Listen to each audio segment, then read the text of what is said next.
Okay, I think we can start the class now. I think we have enough people to start the class. So, yeah, so welcome to the machine learning class. My name is Jay Sharma, and I'll be teaching this course. And so a couple of things before we get started and dive into the course material. First of all, this class is being recorded, and that's because some people can't attend the meeting live, so I'm going to be sending them the meeting recording so that they can catch up. And yeah, so a couple other things. Accept the Google Classroom invite that should have been sent to your email. Okay, so a lot of you aren't joined yet, so just make sure you do that.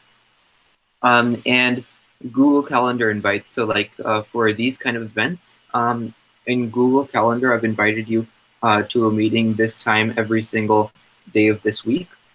So make sure you accept those invites. Check your email regularly for updates. Okay, and well, overall, just thank you for joining the class. Okay, I hope you all have a great time learning about machine learning. Okay, and I hope you learn a lot in the process. So in this course, we're going to be focusing on machine learning, largely on machine learning, but you will also learn a lot of other stuff. So you're going to be learning basic linear algebra, right? And this is also helpful in other places like computer science and physics.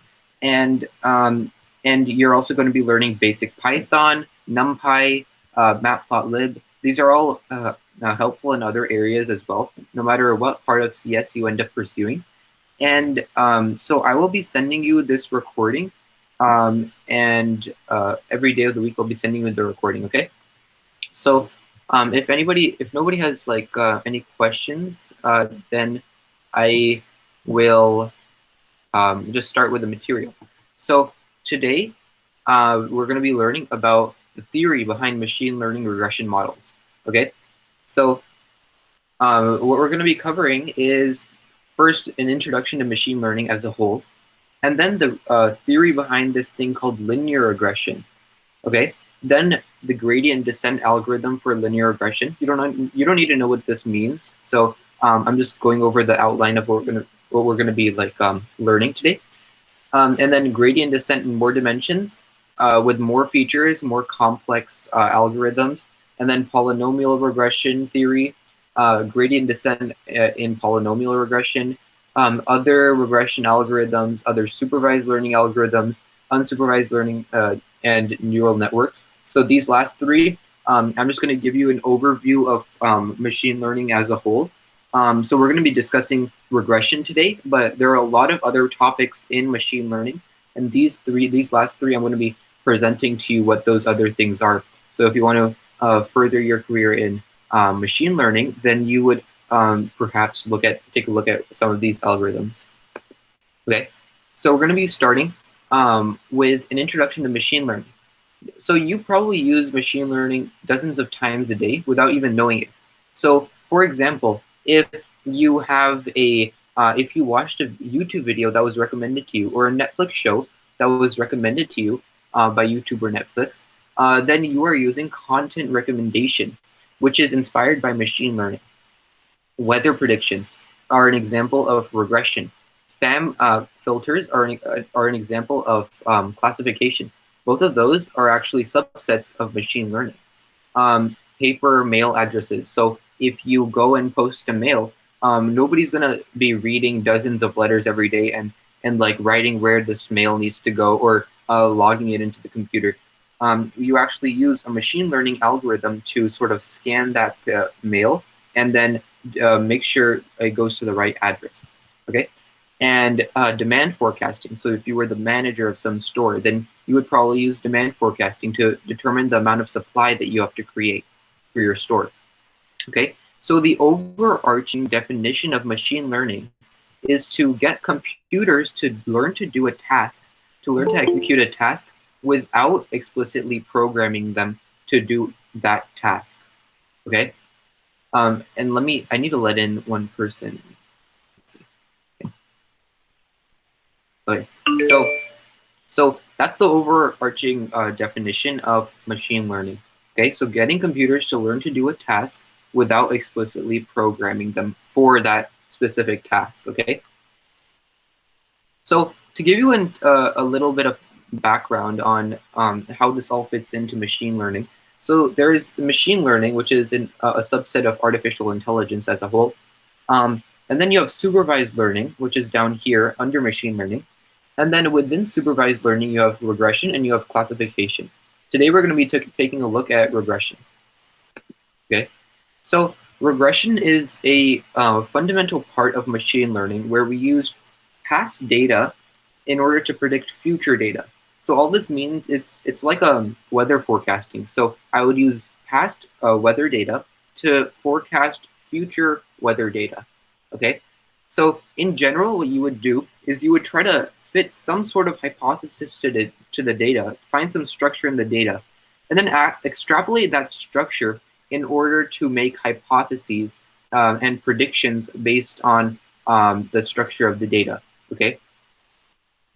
So, for example, as a concrete example, if this was our weather, and this is maybe a span of days on the x-axis, and the y-axis is a span of the temperature. Okay, you can see that the temperature is steadily increasing over the duration. Okay, um, and if we fit this sort of red line to this plot right here, okay, you can see that it sort of captures the general trend of the data. It's not very complex. It might not be a very good fit for the data, but it's a very, very basic trying to get a sort of line to pass through all of the data. Okay, and once you have that line, what you would do is you would use the rule for that line, whatever rule this is, like whatever line this is, you would use the rule for that line. And if you've never seen a line, lines have the form y equals mx plus b. Okay, and you would use this kind of rule to try to predict at this point in time or at this point in time, what is my temperature going to be? Okay, and the green line shows those kind of predictions. Okay, and so this specific type of fitting a line to our data, that's called linear regression.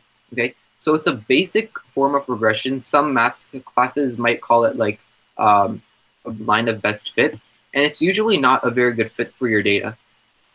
So we're going to be looking at linear regression in order to see how regression works as a whole. Then we'll try to make like more complicated predictions based off of this very simple topic of linear regression.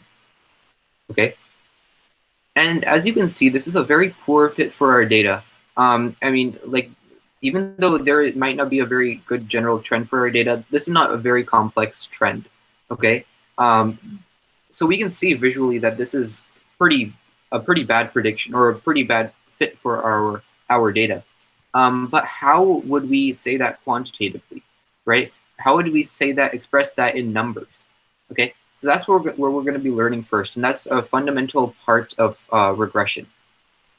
You use this thing called the cost function. Okay, and so the cost function, what that does is if these blue dots are my data points, right, which represent the temperature on a specific day, then what I can do is I can fit this blue line to my data, and I can actually predict what those days, like on those days, what I would have predicted. Okay, so for example, over here, see over here on this day right here, I would have predicted around this temperature. Okay, this temperature, and the actual temperature was actually much higher. So I sort of got it under. So I undershot, right? And it was a little bit higher than what it was supposed to be. Okay, and so what you would do is you would subtract these two right here, and then you would square it. So when you subtract them, you actually find the distance between those 2 points. Okay, so you would find the distance between these 2 points by subtracting them, and then when you square it, so depending on how you measure your, how you subtract these 2 points right here, it could be positive or negative, okay? And in order for us to remain positive in the positive area right here, we actually square this distance, okay? We square the difference, okay? So that all the distances remain positive. And then in order to take the average, um, can you guys see my mouse?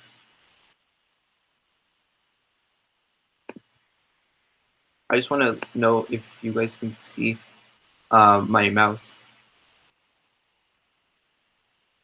No, you can't see my mouse? Let me see. Hmm. Okay, let me see. So if I use a pointer, can you guys see that?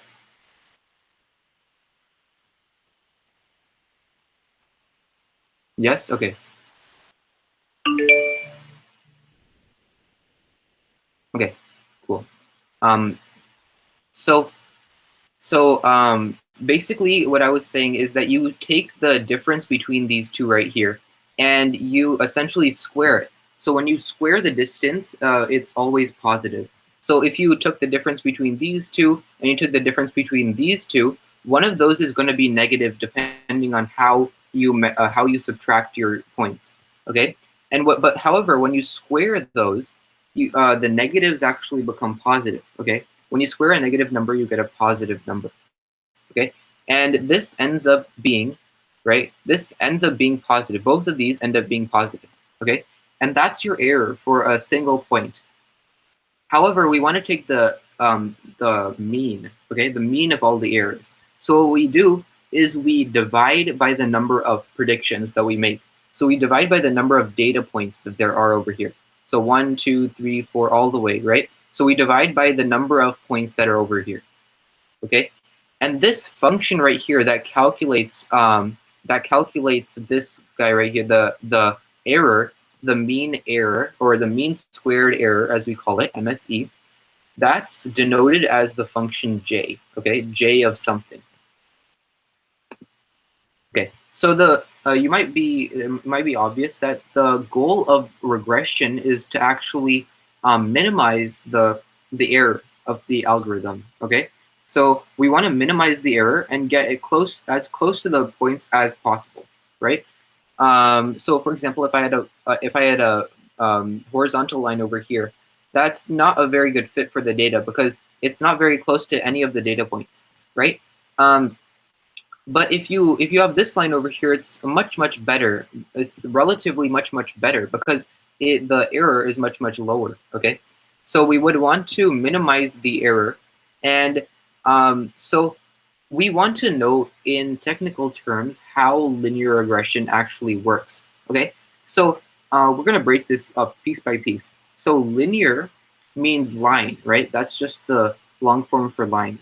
So in essence, we're plotting a line to fit our data, right? As I mentioned before.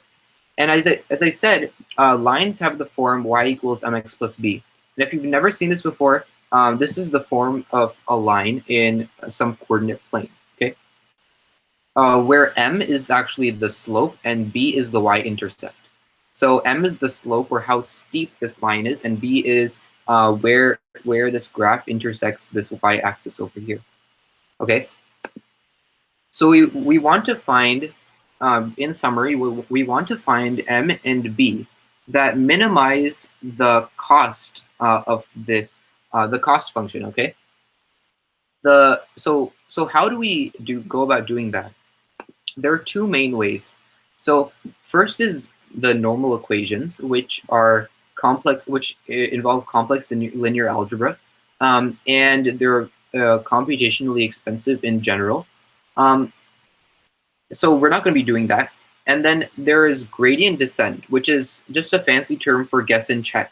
It's more computationally efficient in general, and it's applicable to more advanced problems. So this is why we're going to be using gradient descent.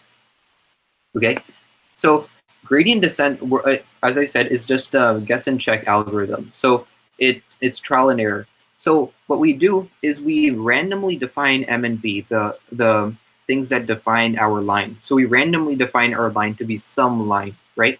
And we usually define M and B to be 0, meaning when you plot 0x plus 0, you actually get a horizontal line. Okay, so we initialize our thing at a horizontal line, basically the x-axis. Sorry.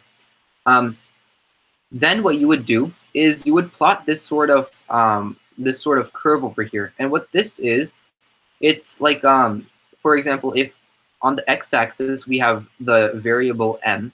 So as m ranges from, say, 0 to like maybe 2 or 3 to 5 to 10, right? Um, our our cost also varies, okay, from 0 to like infinity, right? So if you have a ridiculously if you have a ridiculously high slope, then you would have like an infinite cost, right? So this is some intuition on what this curve is. Okay, it's just m and the cost function. Okay, so what you would do is you would calculate the slope of this. So if you're this is where you randomly initialize your m to b, you would calculate the slope of this tangent line over here. Okay, and then that would, based on that slope, the algorithm can actually figure out whether you need to move left in order to get to the minimum or the right in order to get to the minimum. And as a reiteration, this right here is the minimum. This is where we want to be. We want m to be somewhere around here so that we can minimize the cost. Okay, so we want to get this down over here. So basically, by checking this gradient over here, the algorithm knows, okay, I need to actually move left, not right. Right, when I go right, my algorithm is, or my cost is actually going to increase, and I don't want my cost to increase. I want it to decrease. So I'm going to move a little bit to the left. And so it moves a little bit to the left. And then it checks again, do I need to move to the right or to the left? Then it finds out that it needs to move more to the left. So it moves more to the left, and then more to the left. So you keep on doing this algorithm, and it eventually ends up down here. Okay? And there's actually an analogy for this, which is a ball rolling analogy. So if I started with my ball over here, okay, I could let go of my ball right there, and the ball right here, up here, it's very steep, right? So my ball is actually, due to gravity, my ball is going to go down over here, closer to the middle. And slowly it's going to actually arrive, like go back and forth, and then settle down in the middle over here. This is exactly how gradient descent works, okay? So we use the ball over here, and then it goes down to the middle over here, okay? And note that this plot right here doesn't have anything to do with the data points of our original graph. It is actually the cost function, okay? This is the cost function. Okay, so using that ball rolling analogy, you would see that it actually ends up at this minimum right here, the lowest point that it can possibly go due to gravity, right?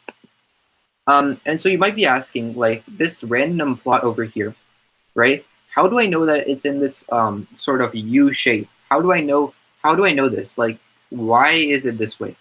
And the answer to that is that this plot right here is actually called a convex plot, which means that we can, no matter where we initialize our m or b to be, we can always find the minimum cost, right? So in this graph right here, no matter where you start, no matter where you place your ball, the ball is always going to roll down to the bottom over here. However, there are some instances in which this doesn't happen. So for example, this is the one we've been talking about, okay? So if we drop our ball over here, then it's going to roll down eventually and settle down in the middle over here. And then there's another one which is called non-convex. So this one was convex, right? Another one called non-convex. So if you start over here and you let your ball go, it might roll down all the way till here, then roll down back here, then roll down back here, and then settle down in this value right here.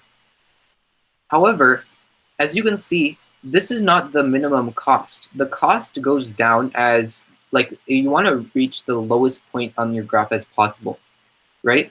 So this would be the cost where everything is minimized, right?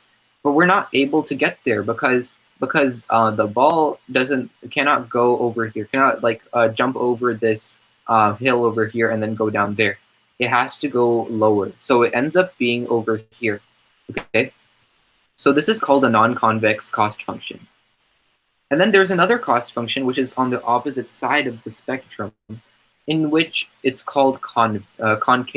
Okay, and so basically, no matter where we initialize our m or b to be, or wherever we drop the ball, the ball is, we have no way of knowing if it's going to go over here or over here. And in these instances, uh, gradient descent might not work. Okay, so getting back to gradient descent, as our ball approaches this minimum right here, we actually end up like this. If you see the tangent line over here, the tangent line, as we approach the middle right here, the tangent line approaches a slope of 0. Okay, so it slowly stops. That using the ball rolling analogy, when you drop the ball over here, and it goes goes over here, right? So once it ends up over here, it actually has very little momentum because it's very shallow over here. Whereas over here, it's very steep, right? The ball wants to go down at enormous speeds, right? But over here, it's sort of slowing down, right? And as you go to the bottom, as you reach the minimum, it actually slows down. And then now when you slow down, when you reach this place over here, you actually reach this thing called the global minimum, as I said before, right? And so before we get into the technical details of how all this works, right? So this was the qualitative thing. Before we get into the technical parts of it, I want to introduce you to how our data structures will be looking like. So we'll have like one input axis where we have all of our x values or our inputs, and then we'll have one column of the stuff that's going to go on the y-axis, okay, for our outputs. And our data point is going to be an ordered pair x1, y1, x2, y2, x3, y3, all the way to xm, ym, okay? And m is the variable that you use in machine learning typically to represent the number of training points or data points that you start with. Okay, so basically there are different mathematical equations behind this, and I'll be going through that now. But before that, I want to sort of tell you about a convention that we use. B is not, so as you get more variables, m and b, you sort of start to run out of variables. So we use this variable theta. Okay, that's a Greek letter, and we use a subscript to denote different values of theta. So b we actually denote as theta 0, and this is actually called the bias unit. And m we denote as theta 1. So theta 1 is the thing that we're multiplying by x. So remember, our hypothesis is y equals mx plus b, right? Mx plus b. So we're substituting this value of m. So we're just renaming this variable m and as theta 1, and we're renaming b as theta 0. Okay, so we get theta 1 x plus theta 0. Okay, theta 1 x plus theta 0. Okay, so now we're going to go over these cost functions right here. Okay, so as I told you before, what you want to do for the cost function is you want to, so we're going to be looking at this part a little bit later, but right here, what we're doing is this guy right here is our hypothesis, which we're calculating in this way, the y equals mx plus b formula, right? So that's the thing that on the line, right? And then this is the actual value, the actual data point that it was supposed to be. So this was our prediction that we used our mx plus b formula to come up with this prediction right here using a line. And then we subtracted the actual value that it was supposed to be. Okay, so when we subtract these two, we get the distance between them. But remember, the distance can be positive or negative, remember? So we actually square the distance. So we take the square of this distance right here, okay? And then we add that to, like, we iterate through every single data point, and we do that for every single data point, okay? And then we have to take the mean, right? The mean is dividing it by 2m. So we divide this whole entire thing by 2m, okay?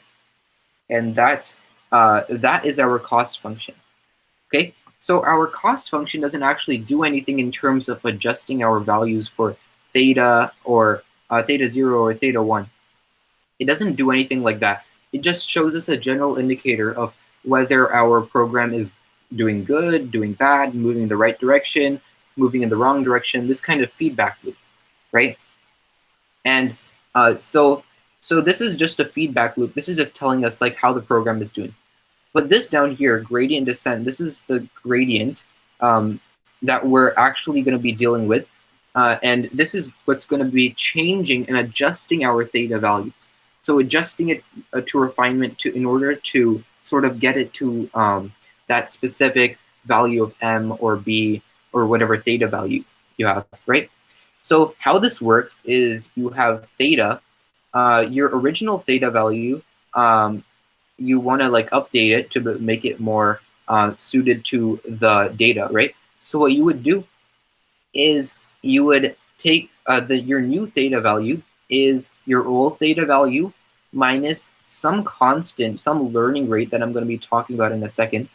So your original theta value minus some constant multiplied by the derivative of the cost function, okay? And so remember, the derivative of the cost function, that's all that's telling us is the slope of this tangent line. And all that's telling us is whether we need to move to the left or to the right to get a lower cost for our algorithm. So it's kind of like the ball deciding, do I need to go left or right in order to get a lower cost. Okay, and so we have the new theta value equals old theta value minus some constant multiplied by the derivative of the cost function. Okay, and so now I'm going to be talking about this alpha a little bit more. So you know that this algorithm right here is just using a feedback loop to sort of adjust our theta values. Okay, but I'm going to be talking about this alpha and how it should be set. So our alpha, it cannot be too big or too small, okay? And what this alpha value is doing is essentially our program from finding the tangent or the slope of this tangent line right here. Our algorithm is basically saying whether to move left or to move right, okay? So it's not telling us by how much to adjust it or how much to move left or how much to move right. It's more of telling us that you need to move left or you need to move right. It's like a sort of binary output, right? And so the alpha actually decides how quickly or how drastic do I change my value of theta. So if theta is down here on this axis, right, some theta value, it's basically saying that, okay, I need to move left, right? And the alpha, if you think about the ball rolling example, the alpha is essentially like you're giving a push to the ball before it goes down. So if you give a push to the ball, right, it might go down faster so that you can arrive at this minimum even faster. However, if your alpha is too large, that corresponds to pushing the ball down super duper hard, right? And what happens is you actually roll down your ball over here, and then it rolls back up all the way up, like over here, right? And so it's so you pushed it too hard, and now it has a higher cost than it originally did. Okay, and so now if you do the algorithm again, your alpha value, of course, is too high. So once you push it down, right, you're going to be pushing it down with too much force, and it's going to actually roll back up to an even higher point, right? And it's going to, and then it's going to keep on doing that. It's going to keep on going to higher and higher points. Okay. So essentially, we call this diverging. Okay, it diverges because it keeps on increasing the cost. The cost keeps on increasing, and then it diverges. Okay. And so that is where your algorithm can go wrong and gradient descent can essentially break. Okay. However, if gradient descent, if your alpha value or your learning rate is too low, what can happen is that you decrease this or you make very, very slight adjustments to your theta values. Okay. So you move it a little bit to the left, right? So you basically move it very slightly down. Then you move it another very slightly down, and slightly down more, and then slightly more, and then slightly more, right? and then you get down here. So basically, you're taking baby steps in order to get down here. So it can be very slow if your alpha, the algorithm can be very slow to converge if your alpha or learning rate is too small. Okay, and however, it still will work, right? Even if you give the ball a very slight nudge to make it move down, it'll still roll down eventually, even if it's very slow, right? But it will be slow. Okay. So alpha, all in all, alpha is a constant that you set at the beginning of your um, algorithm or your program, and then you don't change it. So once you push down your ball at a certain speed, you don't have to change the speed at which you push down your ball. Okay, alpha does not need to be changed throughout the program, because it automatically, as soon as you get down here, you automatically, like, the gradient right here, it flattens out. So the gradient flattens out. So no matter how much you push it, it's still gonna stay like in the same place down here. Okay. So in summary, our gradient descent algorithm, how it works is, first you initialize your theta values, right? The m and b in mx plus b, right? So you initialize your theta values at random. So usually we would define them as 0 to begin with, and then you would compute the cost function and say, okay, how am I doing? Like, how bad is my algorithm, or how bad of a hypothesis do I have? Then you would essentially adjust your theta values a little bit to get a slightly better fit to the model, right? Then you would say that, okay, with this new model where I've adjusted and recalibrated my theta values, now how is it? And usually on the second iteration, it's not going to be perfect either, and it's going to be very bad. So then you perform it again, and again, and again, right? So you would perform this maybe 1,000 times or 10,000 times, right? And what you would get is a sort of line that fits your data, and it's like pretty good compared to what you started with. So you would keep on doing this, computing the cost to see how you're doing, then sort of fine tuning your theta values, then going back up here and computing the cost, then refining your theta values, and you keep on doing those two steps over and over and over again until your theta values become perfect, in quotes. Nothing's perfect, but pretty close to perfect, and you get a very good fit for your data in terms of linear regression, of course. Okay, so I actually want to pause right there and see if someone has questions. You can unmute yourself if you want. So which slide did you want me to go back to? I didn't see this message.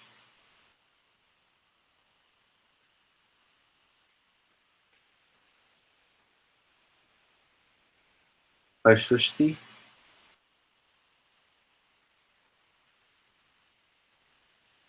So you said, can you go back to the previous slide for a second, Shrishti? Yeah, I don't remember which slide exactly it was, but it was like a long time ago. That was a long time ago. Do you still need like clarification on it, or? No, I got it now. Okay. Yeah. So if you can stop me, like, if I don't check the chat, please just speak out. You can say, like, can you please, like, just go Um, back to the previous slide. yeah. Yeah. Also, will we be like getting the slides shared with us? Yeah. Or okay, thank you. Yeah. So that's one of, like, the homeworks where you can sort of go back and like, look over the slides and make sure you understand the material. Okay. Yeah. So does anybody have any specific questions about the gradient descent itself for linear regression before I move on?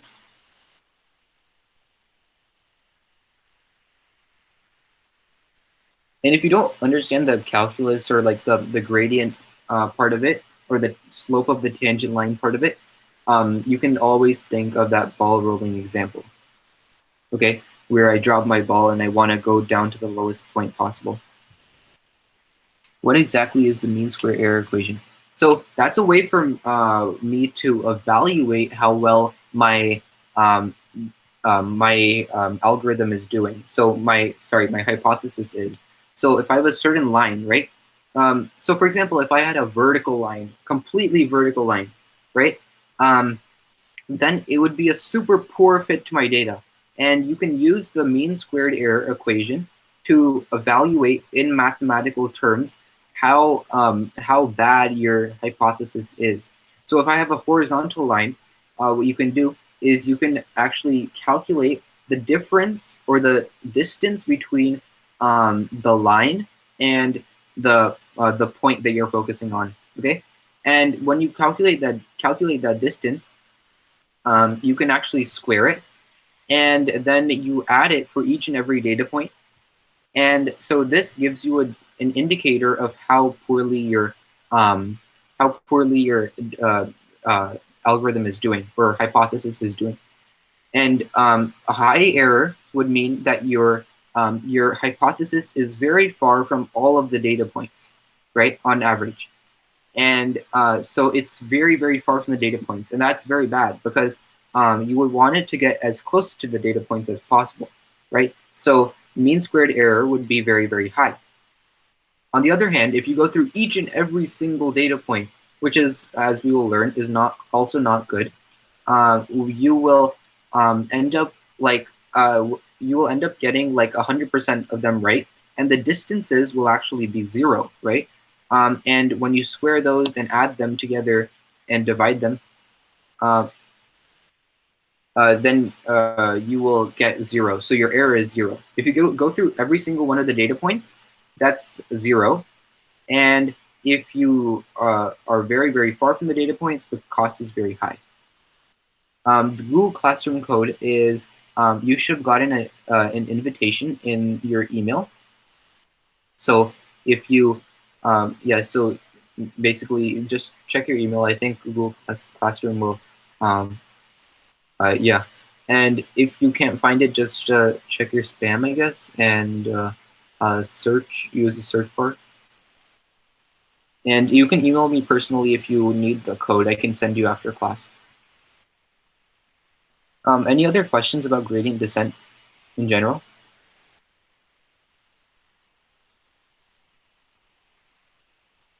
Okay, Abik, did you get that clarified? Like the cost function, the mean squared error? Okay, so looks like we're all good. I'm going to be moving on to the next slide. So now we're going to be focusing on extending our gradient descent algorithm to more complex problems. Okay, so sometimes we don't just have one input and one output, right? So as we were saying before, we're using the day to forecast the I believe it was the temperature. So we're using one thing to forecast another thing, right? So a lot of the times you don't want just one input. You want multiple inputs. So for example, if I wanted to predict housing price, I might use the number of bedrooms, the square footage of the house, the number of bathrooms, right? All three of those in synergy to predict the housing price of a certain house, given those three things. Okay, and so we would, in order to do this, we would refine our hypothesis. So before, we used to only have these two terms, right?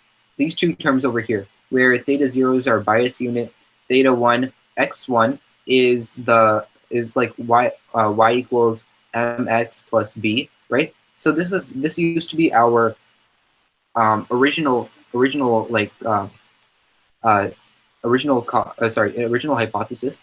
And so what we're doing now is we're using more things. Now we're using more inputs, right? We're using the square footage of the house and the number of bathrooms in addition to whatever we just had before. So our new hypothesis is going to just include theta 2x2 and theta 3x3, okay? And as it turns out, this formula right here, it turns out that in multiple dimensions, this is actually a line. So in I believe in 4 dimensions, this, or you might not be able to visualize 4 dimensions, but in 4 dimensions, this is actually a line, okay? And so I think that's pretty interesting. So this is a line right here, just in more dimensions, okay? And that's why I said it's extended to more dimensions.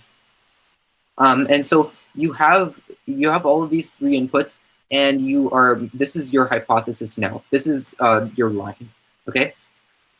And so right here, this would be our number of bedrooms. This would be the number or the square footage of the house, and this would be the number of bathrooms, okay? So I think in most, or in some areas, there might be a higher demand for the square footage of the house. So the square footage of the house might have more weight, right? It might have more weight in determining the price of a house. So this theta 2 would probably be greater. And as opposed to the number of bathrooms, like maybe people don't care about the number of bathrooms, right? As long as you have 1 or 2 bathrooms or 3 or 4, that's fine, right? And so so theta 3 would probably be smaller in some sort of area. And then theta 1 would probably be right in the middle, because the number of bedrooms is quite important, but not very, very important in certain area. So so that's how you would have your cost. That's how you would have your hypothesis. I keep on saying cost, right? And so I talked about these different things having different weights, right, in determining the house price. And that's where the name weights come from. So these theta are actually called weights or parameters, okay? And so that's, so that's our hypothesis. And just like last time, this is actually exactly like last time, just a little bit different. So in gradient descent, what we would do is we would randomly initialize all our theta values. So we would randomly initialize theta 0, theta 1, theta 2, theta 3, all to be 0. Okay, so if we define them all to be 0, then you end up with a line that is randomly initialized. Okay, and then you would compute the hypothesis, right, and cost function. Okay, so what you would do is you would compute the cost function and see how far am I from the data points. Okay, and so then you would use the gradient descent algorithm, just like last time, to sort of adjust your theta values, and remember that ball rolling example, to sort of come down to the middle. Okay, and so you would repeat these 2 steps over and over and over again, first computing the cost, then adjusting them, refining your theta values, then again computing the cost, then refining it even more, and you keep on doing those 2 steps until you end up with theta values that that are very suited to your data. Okay, so this is exactly the same method we just talked about, just with a different hypothesis. So, however, like even if we add like more features, right? These right here, x1, x2, x3, those are all called features. Our inputs are called features. So even if we add like a lot of features, our data, or sorry, our hypothesis is still linear. Okay, it's still linear, which means that it's not very complex. If we, like, for example, if we want some curves in our data, it probably won't capture those kind of trends. Okay, and so for example, this kind of thing, linear regression won't be able to do anything about this. So so what if we wanted to like fit maybe a quadratic function, right? If you don't know what a quadratic function, it's kind of like that U shape that I showed you earlier, or a cubic function, which is kind of like an S shape. So how would you go about like implementing those? It's this process right here is actually called polynomial regression, and it has all of these different like curves in your data, and it's very, very complex, right? And I want to have something like that for my like data, right? I want to fit this kind of thing in my data. So what you can do in order to achieve this is you can trick your computer into running linear regression, but you actually end up you end up doing polynomial regression. Okay, you can trick the computer into adding or sneaking in more features into your. So remember, features were like the housing price, or sorry, the number of bedrooms, number of bathrooms, the square footage of the house. So you trick the program by adding more features to your data, but all you're really doing is you're actually adding features which are sort of copies of other features. Okay, I'll talk more about that in a second. So instead of just adding theta, so for example, if we had only two features, x1, x2, if we had two features, then instead of just having this guy and this guy right here, and we could actually use theta 3 x1 squared. And we could say that x1 squared, we can just package that right there, and we can say that, hey, algorithm, this is my one feature. Just going to give you one feature, and this is actually just a copy of another feature. I'm just squaring this other feature, and I'm giving that to you as a separate feature. So it's essentially sneaking in more features into your data. So you're telling your program that you have more features, but they're actually just different powers of the original feature. And so if we had two features, right, specifically if we had two features right here, x1 and x2, we could sneak in x1, x2 as another feature. We could package these two, right? And this would correspond to sort of multiplying, like if you're given in your data, if you're given multiple, if you're given x1 and x2, you can multiply the corresponding x1 and x2 together, and you can package them as one, and you can send that in as one feature. Then you can say, okay, theta 1 squared. Oh, sorry, I meant x1 squared. So x1 squared, let's just say that's another one, right? And x2 squared, let's say that's another one, right? Just packaging these features together, but they're just sort of copies of the original two features. We're just making new features as copies of the original ones, okay? And we just have to multiply some weight to x1, some weight to x2, some weight to x1, x2, and the algorithm will figure out what weight to give it. Okay, and so our hypothesis would be, let me see if I can. So our hypothesis would be theta 0, theta 1 x1 plus theta 2 x2 plus theta 3 x1 squared plus theta 4 x2 squared, right? And I'm taking all of these guys as just one feature, okay? And that's just use your original linear regression gradient descent in order to find these theta values, and then you're good. All you have to do is evaluate your hypothesis a little differently, but then after that you're good, right? And you have a something that's suited to the data with more complex features, like polynomial features, okay? And so what you would do is initialize your theta values at random. So all of these theta values, you would initialize them at random to be 0, right? So usually you would put them at 0, and then you would compute the hypothesis for these theta values. Okay, so you would compute those that hypothesis, and then you would calculate the gradient and sort of adjust the theta values according to the gradient of the cost function, right? So it would slowly adjust it, right? And then you would keep on adjusting it so you would keep on computing your cost, then adjusting your theta values, computing your cost, adjusting your theta values, and you keep on doing this feedback loop until you end up with theta values that help fit your data very, very well. And this is exactly the same method that we've been doing for the past few minutes, right? This is the exact same one. It's just a little bit different in terms of computing the hypothesis, okay? And so, however, there are some problems with polynomial regression.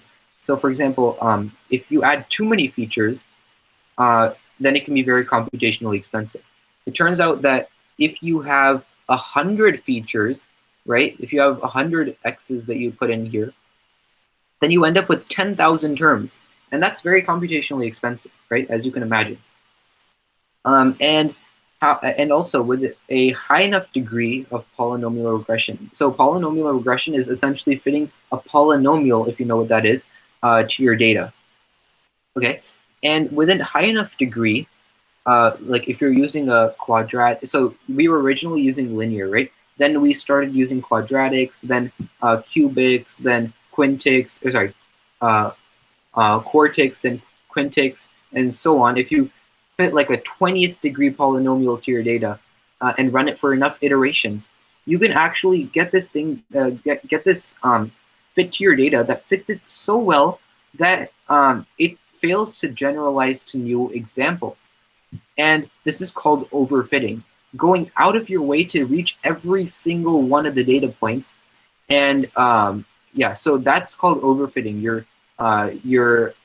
So the consequences of this would be that because it goes through every single of the one of the data points, then you actually get this sort of like when you try to generalize it to new examples and you try to predict for an example that you haven't already covered in your data set, you actually end up with a very poor hypothesis. Okay, and this is called overfitting.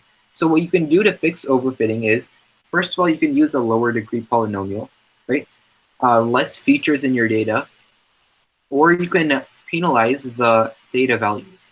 Okay, and so that's called regularization. And so to give you more like of an in-depth, in-depth summary of like what's going on here is on the left you have some data set with like different points, right? And we try to fit linear regression onto it. And as you can see, this is a very extremely poor fit for our data, right? And so using polynomial regression, we can actually fit something that's quite good and very robust model. So if we wanted to predict something, then this would be a very good for predicting new examples. However, this is called overfitting. So when you go through each and every one of the data points, go out of your way to go to each and every one of your data points, this doesn't seem like a very natural way to predict or to fit your fit a model to your data. This is more of a natural way to fit some model to your data. And so on this end of the spectrum, it's called overfitting. On this end of the spectrum, it's called underfitting. Okay. And so so to fix overfitting, we can do this thing called regularization, as I said before. And you can change the cost function just a little bit. So instead of just like this, or this was our original cost function right here, okay? And we were multiplying it by 1 over 2m. The modified cost function would be adding some lambda value multiplied by the theta value squared, okay?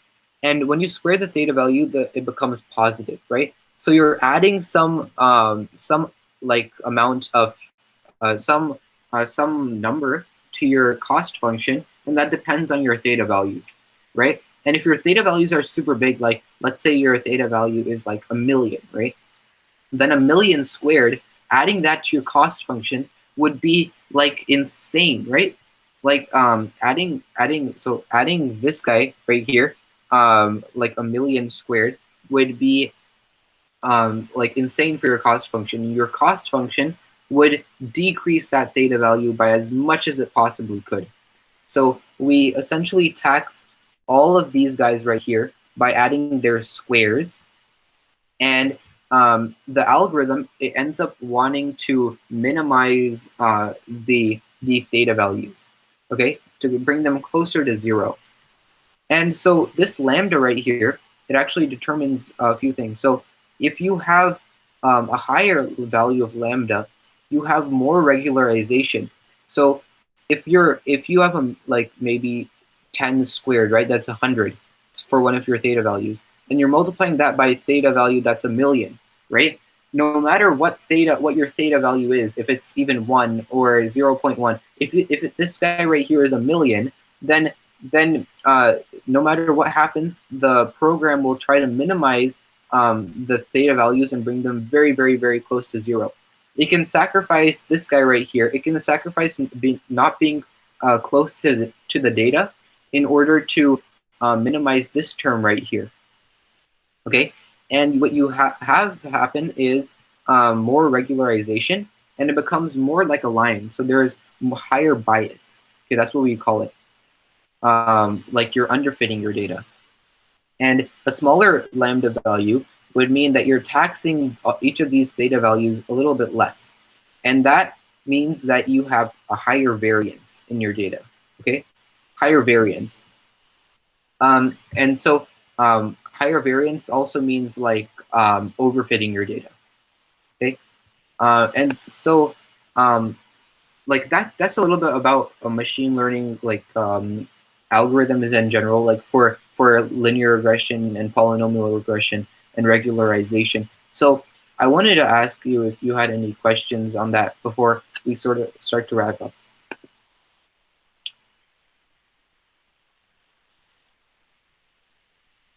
Oh, real life example where you would use polynomial regression.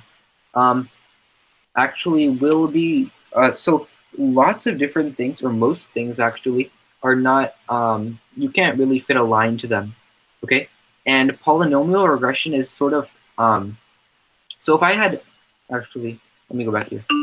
So if I had this kind of model over here, right, then you would, like, if I asked you to draw a sort of fit to the data, this is what you would do, right? And an example in which like this would happen for your data is we'll be seeing later this week for stock market prediction. So these, like if this was the stock market, right? If it was like up here, like over, so if your stock was like going up and down, right? Then like if it had some sort of trend that wasn't linear, if anything that's not linear, you can fit polynomial regression to it, and it would be much, much better, okay?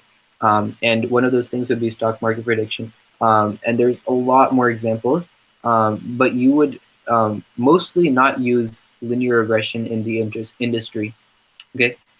And also, even if you had to use linear regression, or even if a line does fit your data very well, polynomial regression can actually get you to there, because this hypothesis right here, it can actually make sorry, all of the quadratic terms, it can make those 0, and then it makes all of these guys 0, right?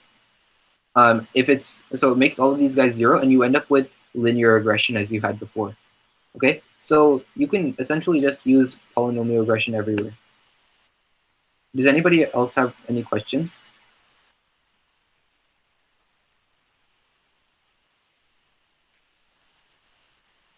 Okay, so I'm gonna go on like only a little bit left. So we've covered mostly all of like the theory behind linear regression and polynomial regression.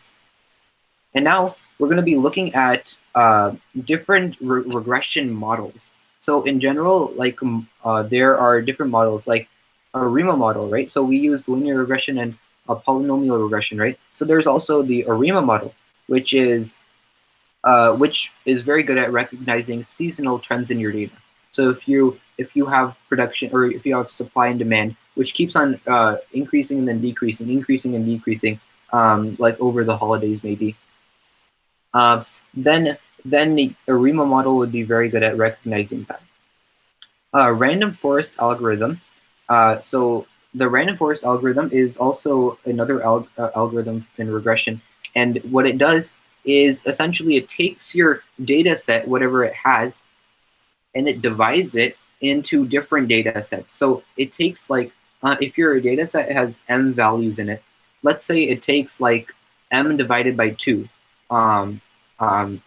Like randomly, it selects m divided by 2 examples from your data set and puts it in a sub data set, right?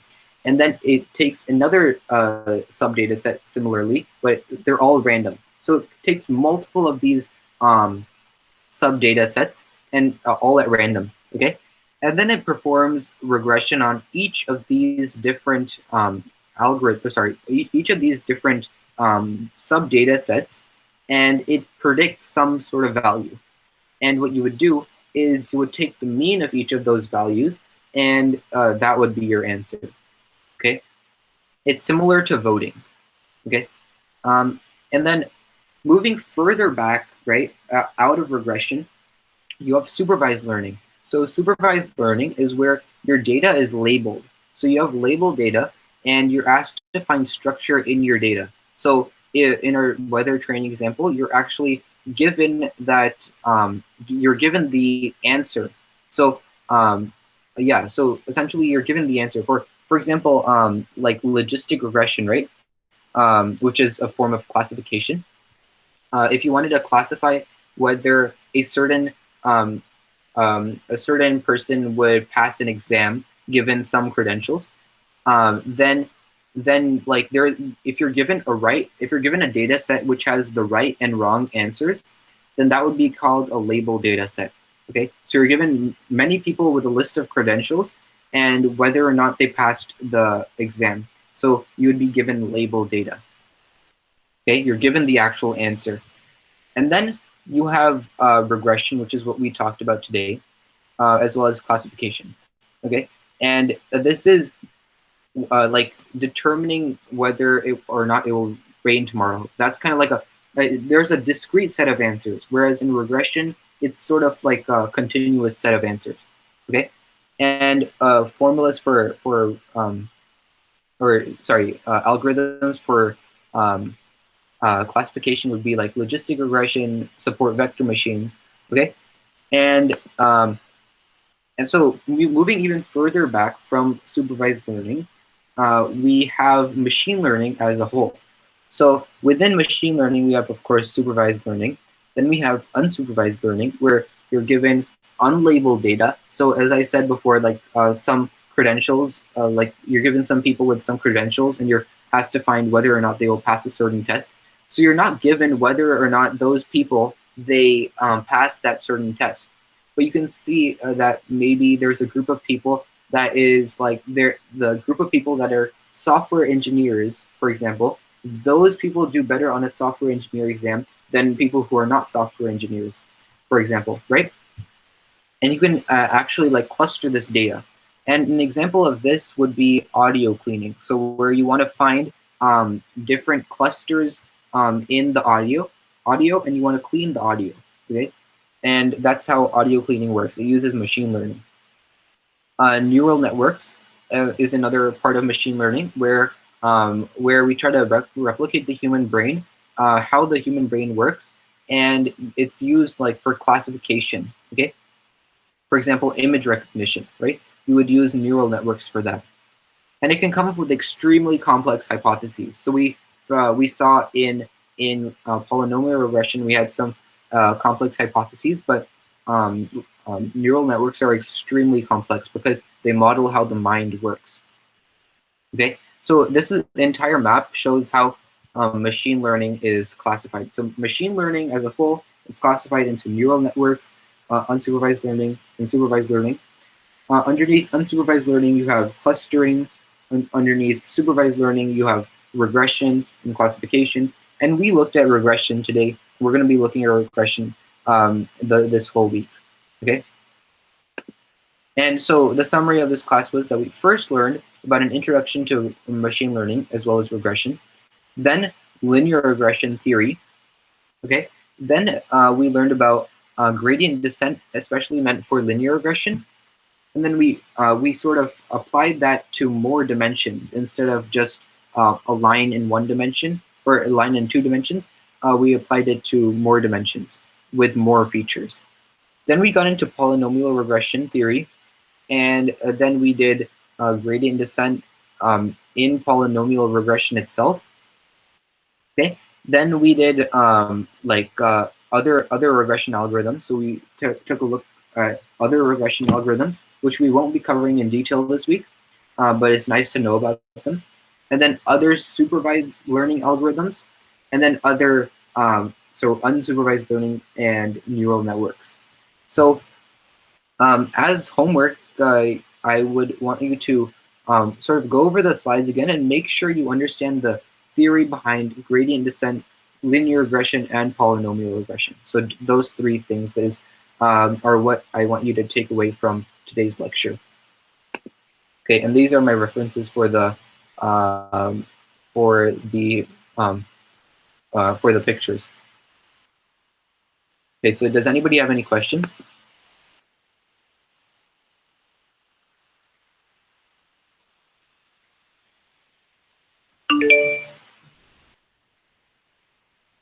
Yes, so throughout the week, I'll be giving you handouts on the material that will be taught in the class. But today there is no handout for this one. It's just to go over the slides. Okay. Starting tomorrow, there will be a handout for the topics. So, are there any questions?